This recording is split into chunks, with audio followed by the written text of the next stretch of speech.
Saudações a todos. Buscando então no livro Missionários da Luz, por André Luiz, na psicografia do Chico Xavier, nós estamos vendo um capítulo que já iniciamos no áudio, no encontro da terça-feira. Então, da sexta-feira, o último. Então, seria interessante que buscassem lá para entender. É muito, muito importante que entendamos esse capítulo, que é um dos capítulos, é o 15, em que André Luiz vai nos contar sua experiência de uma gestação que fracassa por excessos da mãe, né? Ele havia, como vimos, ele havia já participado ali de um processo reencarnatório, de um espírito reencarnante que era guardado pela mãe. O pai tinha ali uma rejeição, mas a espiritualidade amorosa proporcionou o encontro entre esses dois corações, e aquele sentimento de medo, de rejeição se dilui e se dá a concepção e a consequente continuidade ali da gestação, e tudo caminha. Já agora o André Luiz, busca em seguida, é oferecido a ele uma oportunidade, de acompanhar o caso que não tem um final feliz, que o espírito está prestes a não conseguir continuar o processo reencarnatório por conta dos abusos da mãe. Então vamos dar continuidade, mas sempre buscando lá, é importante que ouçam, o da sexta-feira. Então, infelizmente, retomando, nós estávamos vendo que eles perceberam que no quarto da jovem não havia proteção. Muito diferente do quarto da Raquel, que foi a mãe do Segismundo, no outro capítulo, lá no início do livro. E por que era diferente? Porque Deus protege um lar e não o outro? Não. Porque a proteção não é colocada por Deus. A proteção é conquistada pelos moradores. E aqui essa jovem não conquistava barreiras magnéticas. Então, no seu quarto havia 3 vampirizadores que não queriam de modo algum que aquela gestação continuasse. Ela já estava de 7 meses.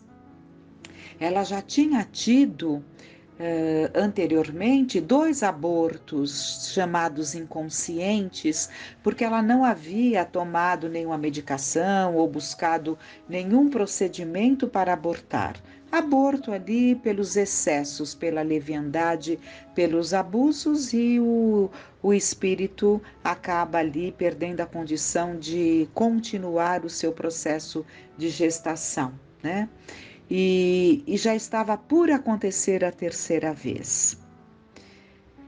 E é o que estamos vendo. Infelizmente, disse um deles ao chefe, a situação é muito grave. É impossível prosseguir em nosso esforço de assistência com o êxito desejável. Nossa irmã afunda-se cada vez mais nos desequilíbrios destruidores, unindo-se voluntariamente, e indicou as entidades viciosas que a cercavam, a esses adversários infelizes, entrega-se agora a prazeres e abusos de toda a sorte. Seus desvios sexuais nos últimos dias têm sido lastimáveis, e enorme é a quantidade de alcoólicos aparentemente inofensivos de que tem feito consumo sistemático. Aliados semelhantes distúrbios às vibrações desordenadas do plano mental, vemos que a posição de Volpini é insustentável, não obstante nossos melhores esforços de socorro.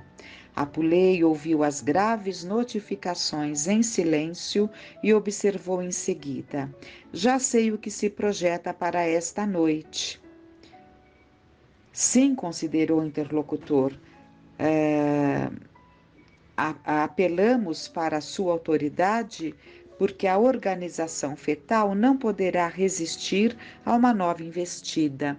Então, aqueles que estão acompanhando ali esse processo de gestação, de desenvolvimento desse espírito reencarnante, concluíram que mais uma noitada, né, ele não resistiria e aconteceria o aborto. O diretor convidou-me a examinar a gestante. Ao lado dela permaneciam as entidades inferiores a que me referi, que demonstraram absoluta ignorância de nossa presença. Isso nós sabemos, espíritos de condição inferior não conseguem perceber espíritos de condição superior a deles. Para que sejam vistos, precisam se mostrar, ou seja, diminuir a sua condição, né? Diminuir o seu padrão vibratório para poder adensar-se e são mecanismos que os espíritos sabem, né? Como utilizar, adensam o organismo físico, né? E se mostram.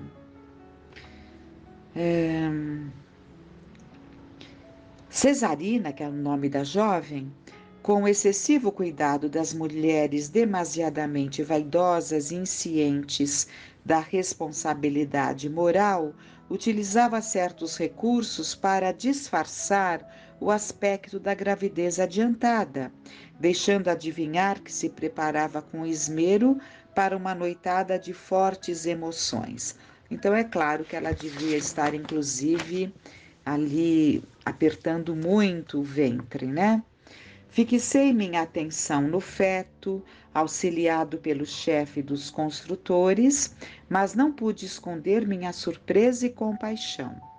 O caso Volpini era muito diferente do processo de reencarnação verificado em casa de Raquel. A forma física embrionária demonstrava manchas violáceas, revelando dilacerações. Então, o corpinho estava com manchas, né? Pequeninos monstros, somente perceptíveis ao nosso olhar, nadavam no líquido amniótico, invadindo o cordão umbilical e apropriando-se da maior parte do delicado alimento reservado ao corpo em formação. Vejam quantas questões que são desconhecidas por nós, quantos descuidos, quantas vezes acontecem, por desconhecermos o mal que estamos fazendo aquele espírito que está retornando. Esse espírito está ali, naquele líquido amniótico invadido por miasmas, né? Por monstros, como se diz, né? Que são esses vampirizadores que os nossos microscópios não alcançam, mas ele conseguia ver. Olha, pequeninos monstros. Em outras passagens, isso é chamado de larvas. São larvas espirituais, mas que trazem um grande dano para o organismo que está se formando.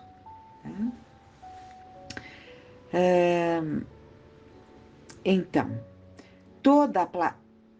pequeninos monstros somente perceptíveis ao nosso olhar nadavam no líquido amniótico, invadindo o cordão umbilical e apropriando-se da maior parte do delicado alimento reservado ao corpo em formação. Toda a placenta era assediada por eles, provocando-me terrível impressão. Percebi pela intensa normalidade dos órgãos geradores que o aborto não poderia demorar-se.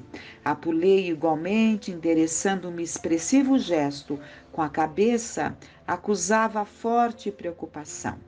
Abandonou subitamente o exame e falou-nos. Se a infeliz obcecada pelos prazeres criminosos não se detiver nesta noite, a organização fetal será expelida até amanhã. Depois de pensar alguns momentos, salientou: tentarei o derradeiro recurso. Apuleio dirigiu-se ao interior doméstico e voltou seguido de uma senhora idosa. Esta, disse-me ele, indicando-a, é a dona da casa e velha amiga de Cesarina, suscetível de receber-nos a influenciação.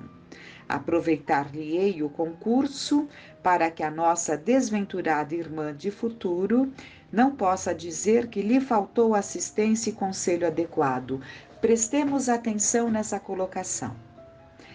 Para que nossa irmã de futuro não possa dizer que lhe faltou uma orientação. Porque nós temos muita pena de nós mesmos, né? E lá adiante ela pode dizer: ninguém me avisou dos estragos que eu estava fazendo. Eu saí para me divertir, né? E vejam, entendamos, ele está falando para que ela não diga que lhe faltou assistência. O que ele está dizendo aqui? Que é o último recurso, mas na verdade ele sabe que não vai dar certo, né? Mas ele sabe que tem que tentar. Primeiro, porque poderia dar certo. Segundo, porque para que ela não venha dizer que não lhe faltou ajuda, né? Como ele mesmo nos relata. Num gesto de bondade, já observado por mim diversos superiores do nosso plano, colocou a destra sobre a fronte da recém-chegada, que se acercou de Cesarina com muita ternura e falou: minha amiga, estou receosa por você. Não vá, desconfie de certas amizades pouco dignas. Seu estado, Cesarina, é melindroso. Por que exceder-se? Uma festa de aniversário em pleno bar não pode servir às suas necessidades presentes. Abriguei você em nossa residência como se o fizesse a uma filha e devo estar vigilante. Nutro a esperança de vê-la reaproximar-se do esposo, que, segundo creio, deve estar ausente por simples questões de incompatibilidade de gênios.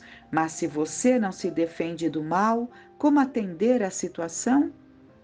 Um dos infelizes seres da ignorância e da sombra que perseguiam Cesarina, por invigilância dela, envolveu-a nos braços, como se desejasse comunicar-lhe o seu estranho e perigoso magnetismo.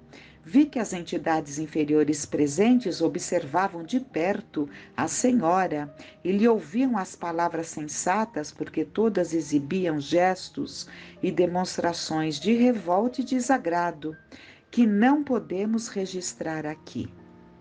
A interpelada, deixando-se envolver pela influência neutralizante do mal, riu-se de modo franco e acrescentou: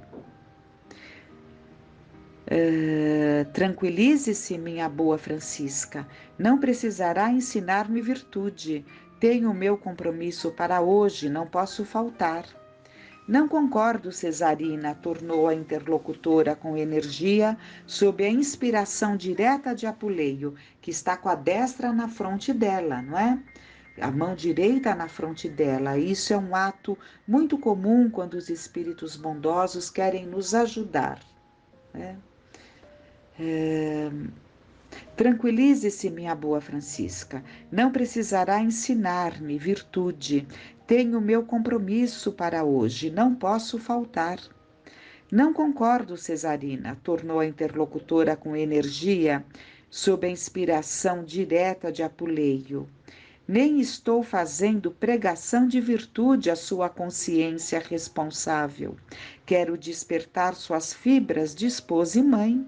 O homem cujo convite você pretende atender não merece confiança, não é digno de consideração. Além disso, seu organismo deve ser preservado. Não lhe dói a expectativa de prejudicar o filhinho? Não pondera o futuro? E a respeitável amiga continuou advertindo com severidade maternal, enquanto a futura mãe de Volpine se mantinha em franca posição de negativa e impermeabilidade. 2 horas 2 horas durou a conversação, na qual o diretor dos construtores usou da caridade, da lógica e da paciência nas mais altas doses. Todavia, ao fim desse tempo, um automóvel fonfonou à porta.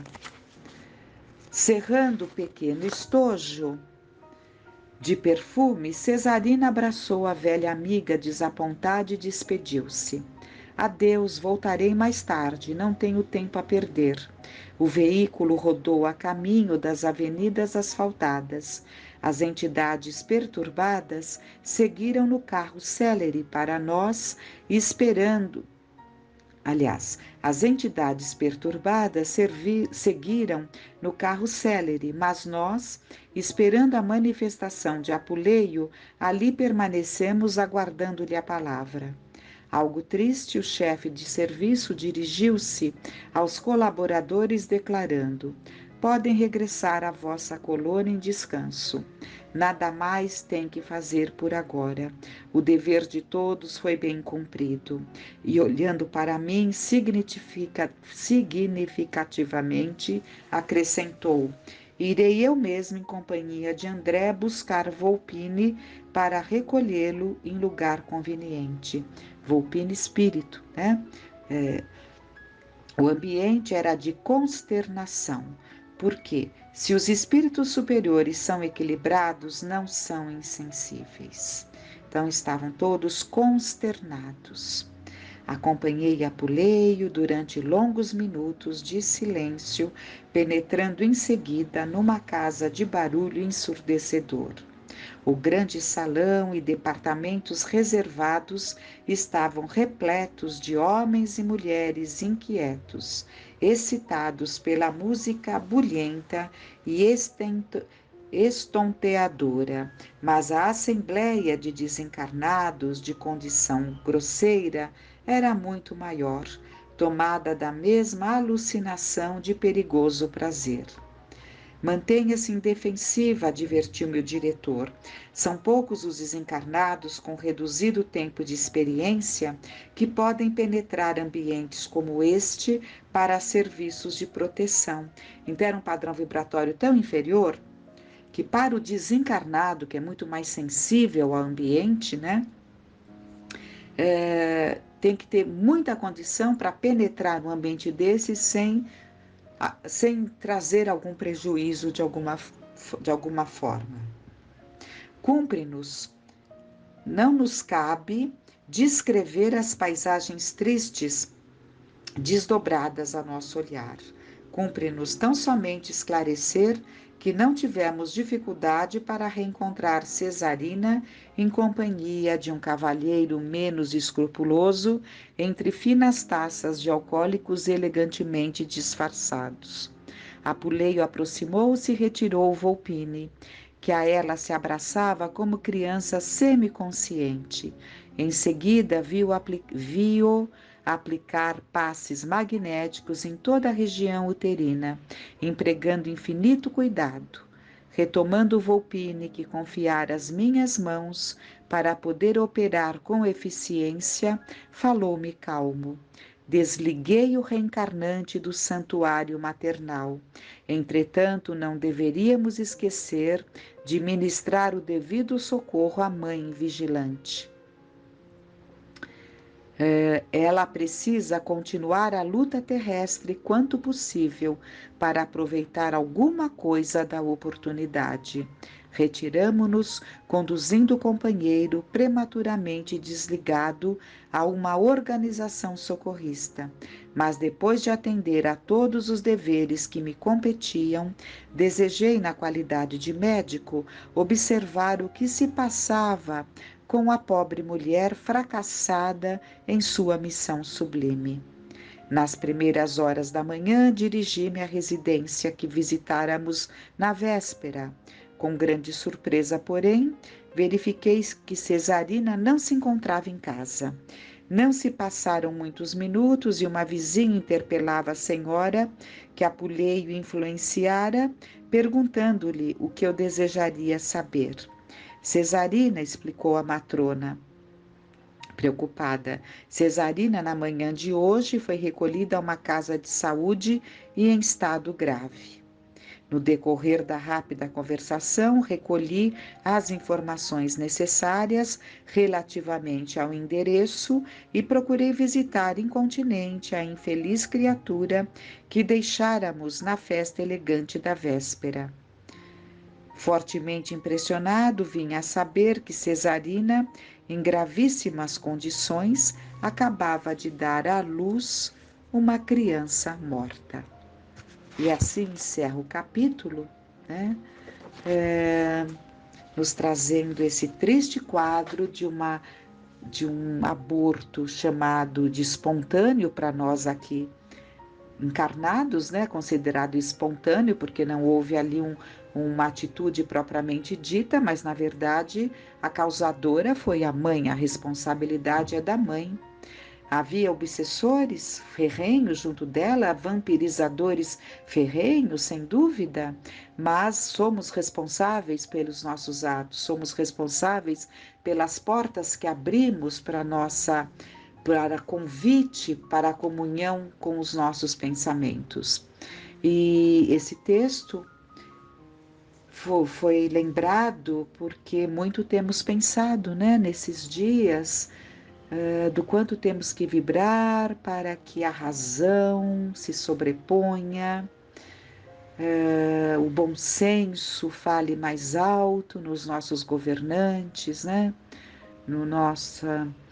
Na nossa Suprema Corte, o Congresso, enfim, que não caminhe isso que está por fechar já, a descriminalização de aborto aos 4 meses, né? Sabemos que na Colômbia é 6, aqui já será 4, nunca vivemos isso, estamos em vias que isso aconteça. Então, vibremos muito para que nesses tempos difíceis que o escândalo, tem vindo escândalos à tona, né?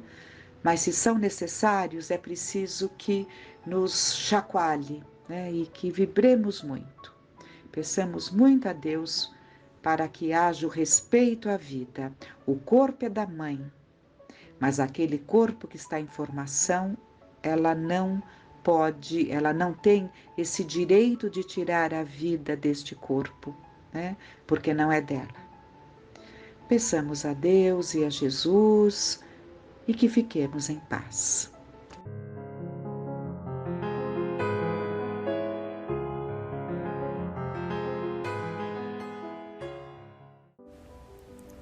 Olá!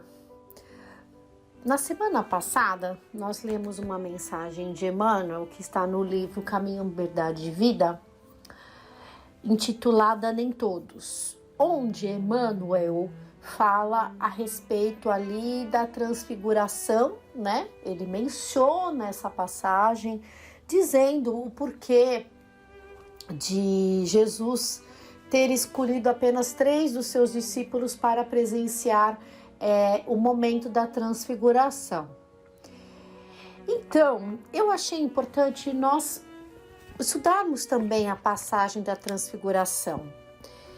E esse texto que eu vou começar a ler hoje é um texto mais longo, porém com muito ensinamento. Ele é bem mais longo do que o usual aqui dos livros do Espírito Amélia Rodrigues, mas muito aprendizado para todos nós, né? Muitas reflexões. Então, iniciaremos hoje a leitura deste capítulo que está no livro Primícias do Reino, pelo Espírito Amélia Rodrigues, através da mediunidade de Divaldo Franco. Então, é o capítulo 11, intitulado O Tabor e a Planície. Amélia Rodrigues, como eu já mencionei aqui, ela tem uma narrativa muito envolvente, é de uma harmonia que a gente se sente no local. É interessante, assim, como é leve e explicativa. Assim como Humberto de Campos, né, no Boa Nova, nos traz, assim, tanto aprendizado. Especificamente neste capítulo, ela vai ir e vir, tá? Ela vai começar falando, depois ela muda o cenário, mas vai, né? No final nós vamos entender tudo, né? Então ela tá falando de forma simultânea, digamos assim, de dois eventos, né? Então vamos lá. O Tabor e a planície. Com a força da sua realidade, poderia ser considerado um díptico. As bênçãos de Deus no monte e os conflitos do homem em toda a pujança de suas cores na planície. E aí ela vai começar, né? Ela está se referindo exatamente no momento da transfiguração. Então existe aqui no livro um rodapé, né, que é uma nota dela, da autora espiritual, onde ela menciona, né, Mateus capítulo 17, Marcos capítulo 9, Lucas capítulo 9 também, que os três vão relatar a transfiguração. Desciam Jesus, Pedro, Tiago e João das culminâncias do Tabor, onde comungaram com as excelências de Deus ao encontro das baixadas espirituais das criaturas. Há pouco, resplandecente, o mestre estivera envolto por uma esfera de poderosa luz e dialogara com os venerandos antepassados do povo, Moisés e Elias. Em Lucas 9, ele relata exatamente, né, a transfiguração, assim como Mateus e Marcos, mas tem aqui um ponto que ele coloca que me chamou a atenção. Eu vou aqui ler para vocês. Olha, do mestre, né? Enquanto ele orava, a aparência do seu rosto se tornou outra, resplandecendo suas vestes brancas. E eis que dois varões conversavam com ele, os quais eram Moisés e Elias. Então, essa luminosidade que o espírito de Amélia Rodrigues traz, né? Então, Jesus envolto por uma esfera de poderosa luz. As emoções ainda não se aquietaram na horizontalidade do habitual e a curva descendente das dores tomava forma chocante no terra a terra das contingências humanas. No alto, a visão da vida verdadeira, ao sopé, as angústias junto aos sofrimentos. Então, ela começa do fim. Ela está falando já quando já ocorreu a transfiguração, e nesse final é exatamente um encontro de Jesus com o pai do moço, né, que sofre ali uma subjugação. Então, olha a comparação dela. No alto do monte, a visão da vida verdadeira. Ao sopé, né, embaixo ali, as angústias junto aos sofrimentos. Então, no momento em que estava acontecendo, né, não exatamente no mesmo instante, mas no mesmo período, acontece a transfiguração, acontece ali a validação que Jesus era o Filho de Deus, o esperado. Mas as dificuldades, a angústia da terra estava continuamente acontecendo, necessitando de amparo, de ajuda. Aí vem o pai, vem a parte ali do moço, tá? Então, porque o texto ele vai sendo ali finalizado e começa como se fosse um outro capítulo. Espírito mudo e surdo, eu te ordeno, sai dele e não entres mais nele. Exortou Jesus com firmeza na voz, na qual a piedade se misturava à energia. Então, Jesus já está em ação, né? Por isso que eu falei, ela vai ir e vir. Vamos prestar bem atenção aqui. Então, já aconteceu a transfiguração e Jesus já está agindo. Mas mais para frente ela vai explicar. Não houve debate. Tudo simples. A cena breve culminou no declínio do jovem que ficara prostrado como morto, banhado por auge do suor, desfigurado. Então, nesses flashes que Dona Amélia Rodrigues está trazendo, então, já no primeiro corte, já aconteceu a transfiguração. No segundo corte, Jesus já havia atuado junto ao subjugado. Então, o rapaz ali, depois do processo ali, né, quando ele é rompido essa ligação mental dele com o seu obsessor, ele cai no chão, né? O mestre, comovido, curvou-se, tocou a fronte do ex-obsidiado e o levantou com gesto cativante. Era quase um menino. Sofria, desde a mais tenra idade, sob o jugo violento do impiedoso algoz desencarnado. As raízes do ódio, nefando, se perdiam nas sombras do passado, quando foram comensais da mesa farta da loucura e se enrerendaram em odienta cena de sangue. Agora a lei soberana, que jungia o criminoso não punido à justiça desrespeitada, manifestava-se sobranceira. Aqui, como nós bem sabemos, né, como a luz do Espiritismo nos traz, da reencarnação, num passado longínquo, ali onde os dois estavam numa mesma existência, numa mesma encarnação, tiveram ali essa aliança difícil, né? E onde culminou aí nesse elo onde não houve perdão. Então, um está encarnado ao tempo de Jesus, que é esse jovem, e logo desde cedo já se manifesta essa presença do obsessor ali com o obsediado, né? Então, esse laço entre os dois vem de uma vida anterior. Olha a explicação, né? É um débito entre eles e a ausência do perdão. Então, aquele que se sente ofendido, ele está perseguindo, né, o seu agressor de uma outra vida. Por isso que a gente sempre fala, né, a vítima de hoje provavelmente foi o algoz do passado. O parasito espiritual se emanara ao sofredor e reproduzia nele os esgares epiléticos em que se consumia, vítima de si mesmo, escravo do ódio.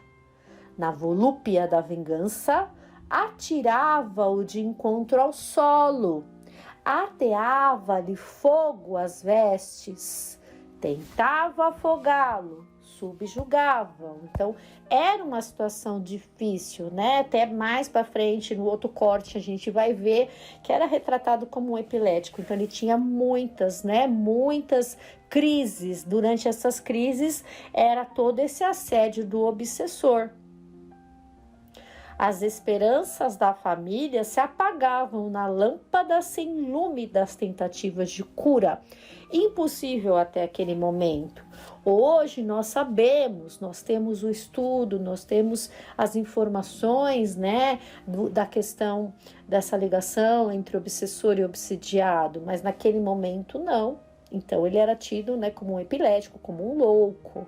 Somente Jesus ali para trazer, né, essa luz, essa clareza, e por isso também que foi tida a busca do Pai, porque já tinha tentado de tudo. Seu pai ouvira falar do Rabi e o trouxera, na expectativa duvidosa de ver o filho recuperado, perdido como se encontrava no caminho do aniquilamento inexorável. Muitos foram os que buscaram Jesus, porque já haviam tentado de tudo e não tinham conseguido, né? E ao ouvirem falar do mestre, iam em busca ali, sedentos por uma cura, por um alívio, por um esclarecimento. Próximo recorte, né? Aí ela vai começar exatamente na cronologia com a transfiguração. Transcorreram 8 dias após a confissão de Pedro. O mestre tomou consigo Pedro, Tiago e João e levou-o sozinho e à parte para um alto monte.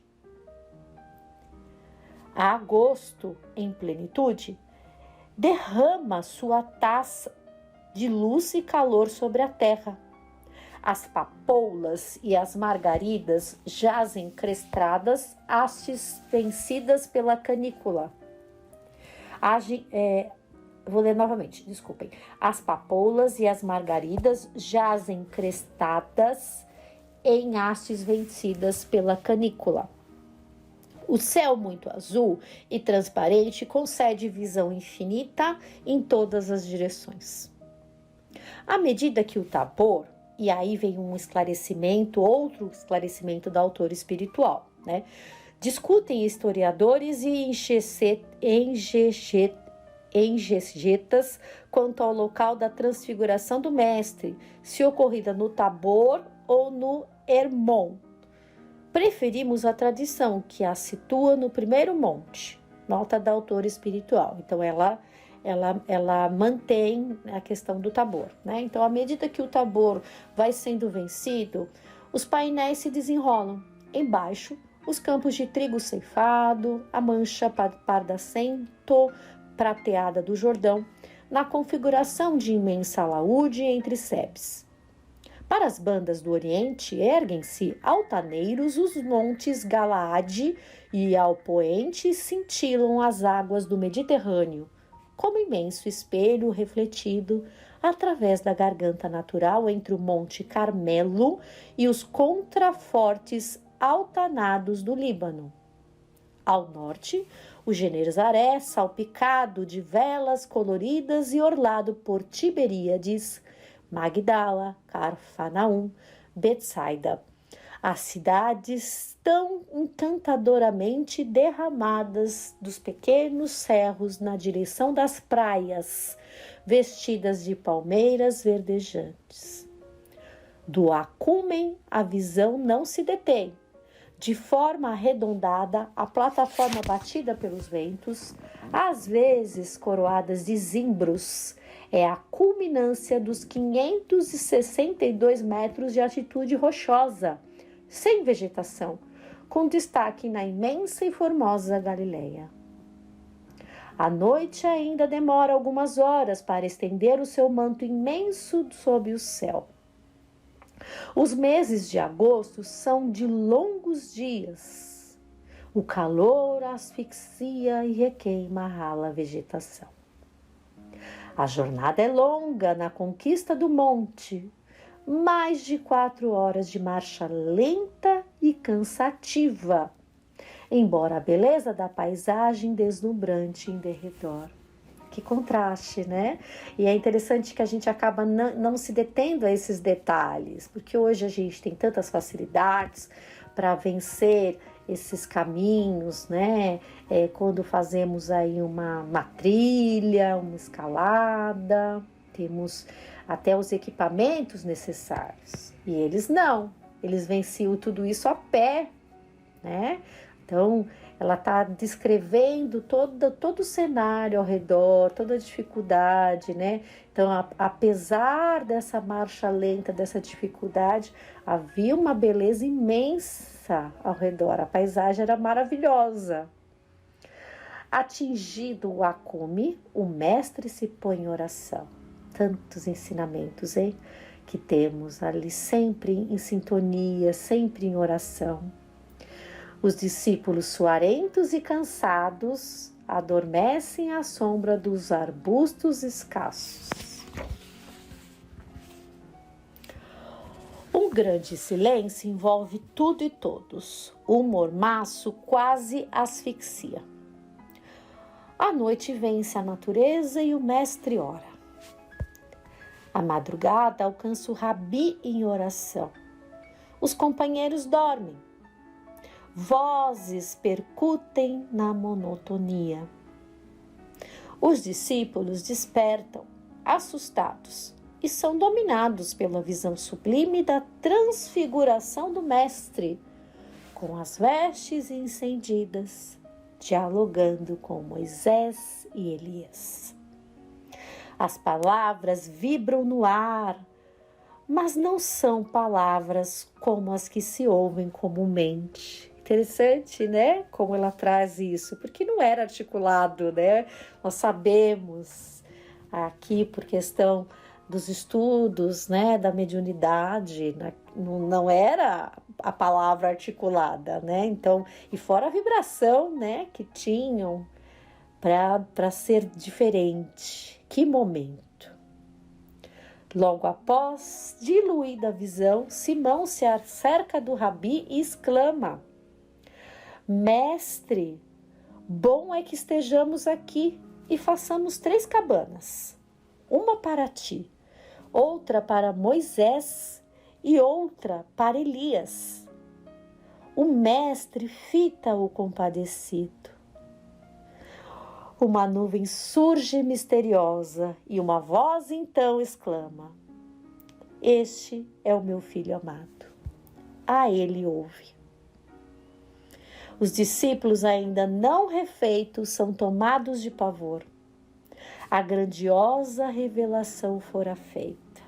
Então, realmente um momento muito marcante, muito importante, que eles 3 testemunharam. Então, era a validação mesmo da profecia, né, dada ali, né, para eles. A revelação, como a Amélia Rodrigues traz. Jesus estiver em toda a sua glória, e eles foram testemunhas silenciosas e emocionadas do acontecimento incomparável. Os céus foram cindidos e os discípulos tiveram o conhecimento divino.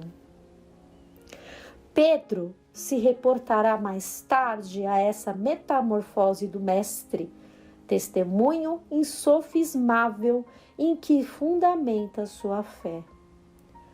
O Rabi, no entanto, exige-lhe silêncio. Por isso que Emmanuel também reforçou, não era para todos. Será que nós teríamos, né, quando alguém nos traz uma revelação, algo muito importante, nós não conseguimos nos conter muitas vezes e saímos falando, saímos espalhando. Então, de fato, eles tinham as condições necessárias para não só testemunhar, mas para guardar o silêncio. Não era o momento de se revelar, somente depois. A verdade tem que ser dosada para o entendimento da argila humana.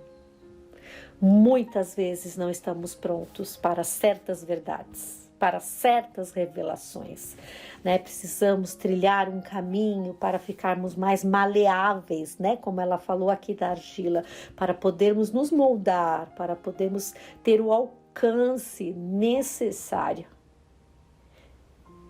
Mais tarde, João, ao escrever os ditos do Senhor, iniciará sua narrativa evocando certamente a cena inesquecível. Nele estava a vida, e a vida era a luz dos homens. A luz resplandeceu nas trevas, e as trevas não a compreenderam. Quanto ensinamento, né? Quantas coisas até aqui nesse texto maravilhoso. Então, na próxima semana, nós daremos continuidade à nossa palestra, às nossas reflexões. Até a próxima, se Deus quiser.